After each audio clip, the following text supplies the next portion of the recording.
Olá pessoal, meu nome é Beto Xavier e hoje nós vamos começar a falar sobre quinidários, organismos também conhecidos como selenterados, ok? Características. Vejam só, as características principais desse grupo são as seguintes. São os primeiros organismos metazoários, ok? Então são os primeiros a apresentar tecidos organizados, portanto, os primeiros a apresentar também órgãos e sistemas. Tudo ainda muito simples.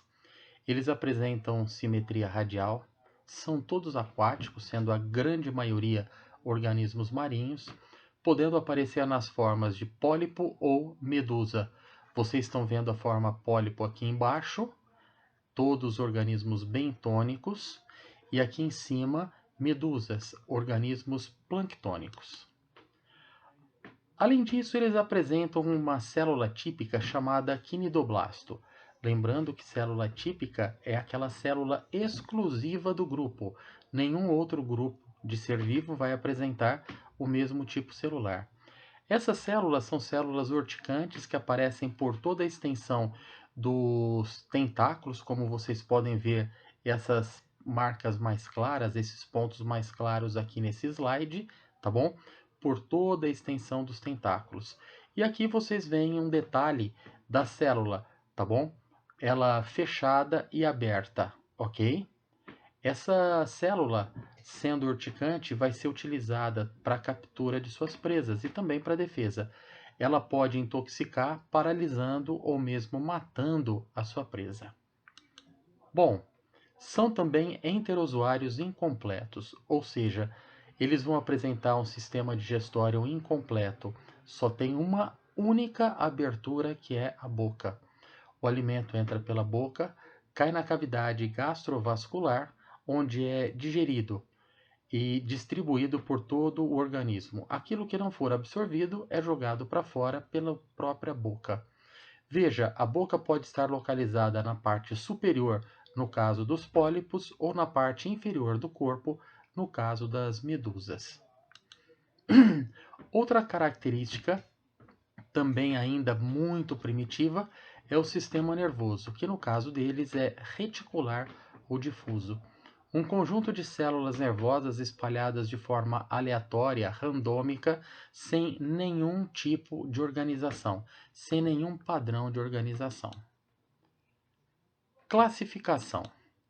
A classificação desses organismos é ainda muito simples. Tem a ver com a forma predominante, tá?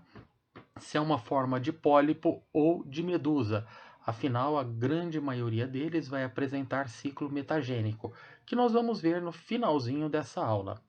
Bom, o primeiro grupo, que é o grupo Hydrozoa, tem como forma predominante pólipo, ou seja, eles passam a maior parte do tempo na forma pólipo, eventualmente ficam na forma de medusa. Aqui nós temos como um representante a caravela portuguesa, que apesar da forma lembrar muito uma medusa, é na verdade uma colônia de pólipos, tá bom? Um organismo que devemos ter muito cuidado porque a intoxicação, a queimadura provocada por eles é muito forte e é muito frequente no litoral brasileiro, principalmente durante o verão. E tem uma cor que acaba atraindo muito, principalmente crianças, o que torna a queimadura muitas vezes extremamente dolorida. Olha lá, continuando então a classificação, segundo grupo Scyphozoa. Aqui, ao contrário do Hydrozoa, nós vamos ter como forma predominante a forma medusa. Eles passam a maior parte do ano na forma medusa e nunca na forma pólipo. Digo, a menor parte do tempo na forma pólipo. Esses dois grupos são os dois únicos que apresentam ciclo metagênico. O próximo grupo que nós vamos ver, Anthozoa, ou simplesmente antozoários, eles apresentam apenas formas polipoides. Aqui nós vamos encontrar corais e anêmonas, organismos extremamente numerosos, ocupam um, uma área absurdamente grande, principalmente nas regiões tropicais. Veja lá. Formações de coral. Os corais, eles vão aparecer por toda a região intertropical em grande quantidade, mas podem ser encontrados também até mesmo em águas polares, como por exemplo na Antártida. Lógico que lá eles não formam estruturas grandes. As estruturas de maior tamanho são encontradas nas regiões tropicais, tá bom? Aqui nós temos diversas formações para vocês terem uma ideia da diversidade. Eles podem formar colônias relativamente pequenas, como vocês estão vendo na imagem aqui à sua esquerda e ao centro, e esses chapeirões com formato de cogumelo que podem ter um tamanho extremamente grande, tá? Aqui nós vamos encontrar as maiores formas, as maiores formações de coral. Na foto da esquerda, vocês estão vendo aqui alguns recifes. Esses recifes podem ultrapassar algumas centenas de quilômetros, tá bom? Como acontece, por exemplo, na Austrália, ok? E nós temos um tipo específico deles que são os atóis, esses recifes de formato circular, tá bom? Que são extremamente comuns no Pacífico, ok? No Oceano Atlântico, o único atol que existe fica no litoral brasileiro, é o Atol das Rocas. Distribuição dos corais. Os corais, como já foi falado, aparecem em toda a região intertropical em maior concentração. E eles aparecem preferencialmente, como dá para perceber aqui no Nordeste brasileiro também, nessa outra região e principalmente aqui no Nordeste da Austrália, com suas maiores concentrações. A maior concentração sempre aparece na costa leste dos continentes, como vocês estão vendo aqui, porque esses corais exigem águas extremamente claras e quentes, ok? Então eles estão extremamente associados a correntes quentes que normalmente vão aparecer na costa leste dos continentes. Vamos lá. Relações ecológicas. Nós vamos encontrar algumas relações ecológicas extremamente importantes. Como eu estava dizendo no slide anterior, a distribuição é intimamente ligada com a temperatura e claridade das águas. Por quê? Os pólipos de coral fazem uma associação mutualística com algas chamadas zooxantelas.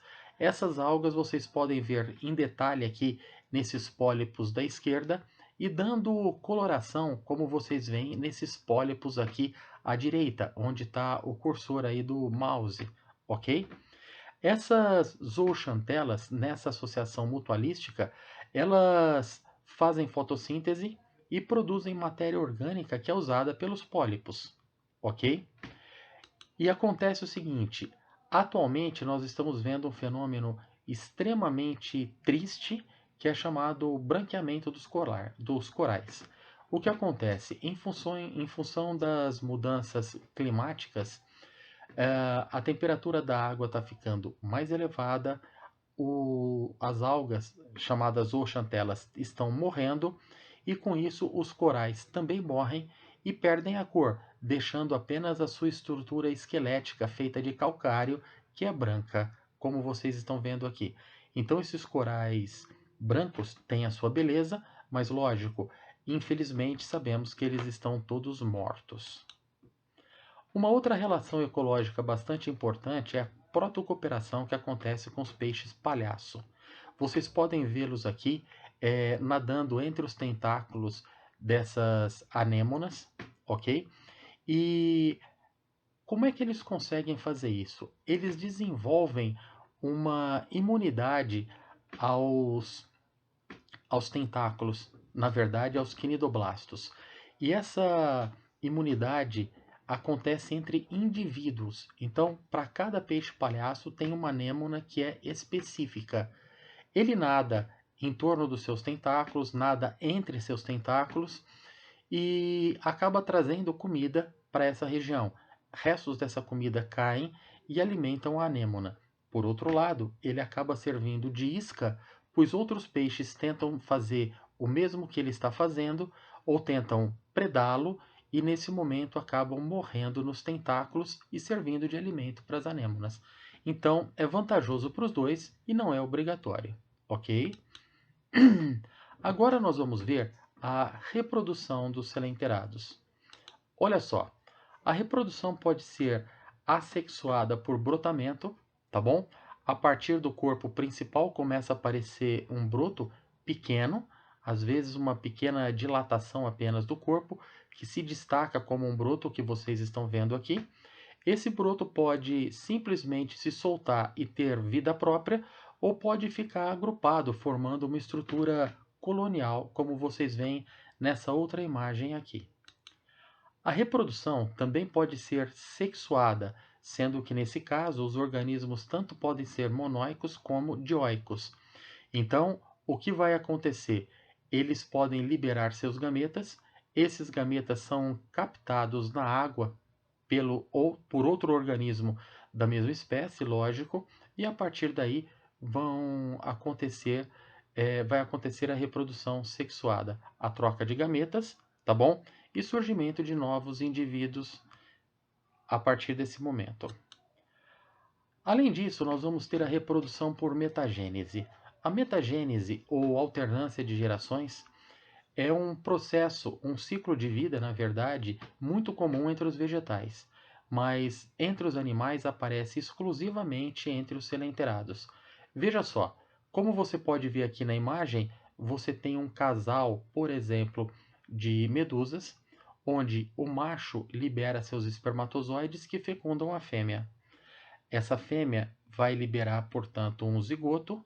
Esse zigoto começa a ter a sua segmentação, formando aí blástula, gástrula, até formar uma larva que chamamos de plânula. Essa plânula fixa no substrato, a partir daí dá origem a um pólipo. Esse pólipo começa a fazer um processo de estrobilização, onde ele libera fragmentos do seu corpo chamados éfiras, e essas éfiras passam a originar novos organismos medusoides.